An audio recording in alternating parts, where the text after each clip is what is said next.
इंस्टाग्रामवर सुरू झालेल्या एका तरुण तरुणीचं प्रेम, एकमेकांसोबत आयुष्य घालवायचं स्वप्न पाहून दोघांनी घरच्यांच्या विरोधाला न जुमानता प्रेमविवाह केला।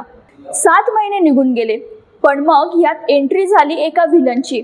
आणि हा विलन दुसरा कोणीही नव्हे तर मुलीचा स्वतःचा पिता, ज्यांनी आपल्याच जावयाचे अपहरण करून त्याला बेदम मारहाण करून जीवे मारण्याचा प्रयत्न केला। काय आहे हे प्रकरण जाणून घेऊया या व्हिडिओतून। नमस्कार, मी रेणू आणि तुम्ही पाहताय झेप मराठी। विशाल आणि श्रुती यांची ओळख इंस्टाग्रामवर झाली होती। ओळखीचे रूपांतर प्रेमात झाल्यानंतर दोघांनी 7 महिन्यांपूर्वी ज्योतिबा डोंगर येथे पळून जाऊन विवाह केला। मात्र मुलीच्या कुटुंबियांना हा आंतरजातीय विवाह मान्य नव्हता। रविवारी दिनांक 9 फेब्रुवारी रोजी रात्री 9:15च्या सुमारास विशाल भुयेवाडी कमानीजवळून घरी परतत असताना 4 ते 5 जणांनी त्याला भर चौकात कारमध्ये खेचून त्याचे अपहरण केले। या प्रकरणी विशालच्या कुटुंबियांनी करवरी पोलीस ठाण्यात तक्रार दाखल केली। घटनेचे गांभीर्य ओळखून स्थानिक गुन्हे अन्वेषण शाखेच्या पथकाने तपास सुरू केला। मुलीचे वडील श्रीकृष्ण महादेव कोकरे, वय 45, राहणार वाघमोडेनगर, कुपवाड, मिरज यांनी आपल्या साथीदारांच्या मदतीने जावयाचे अपहरण केल्याची माहिती पोलिसांना मिळाली। त्यानुसार पोलिसांनी मिरज येथे जाऊन कोकरे यांना ताब्यात घेतले। चौकशीत त्यांनी विशालला मिरज न्यायालयाच्या मागे एका अपार्टमेंटमध्ये डांबून ठेवल्याचे कबूल केले। मंगळवार दिनांक 11 फेब्रुवारी रोजी सकाळी पोलीस फ्लॅटवर पोहोचले। दार तोडून त्यांनी आतमध्ये प्रवेश केला।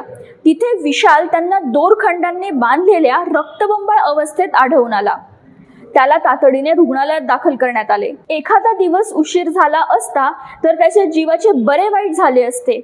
जीवे मारण्याच्या उद्देशानेच त्याचे अपहरण केल्याची कबुलीही अटकेतील संशयित श्रीकृष्ण कोकरे यांनी दिली। त्यांनी 1.5 महिन्यापूर्वी सुद्धा एकदा विशालच्या अपहरणाचा प्रयत्न केला होता। जावयाचे अपहरण करण्यासाठी कोकरे यांनी मित्रांना पैसे दिले होते। त्यांनी विशालवर आठवडाभर पाठ ठेवून त्याची सर्व माहिती काढली। त्यानंतर रविवारी रात्री भुयेवाडी कमानीजवळ कारमध्ये घालून त्याचं अपहरण केलं।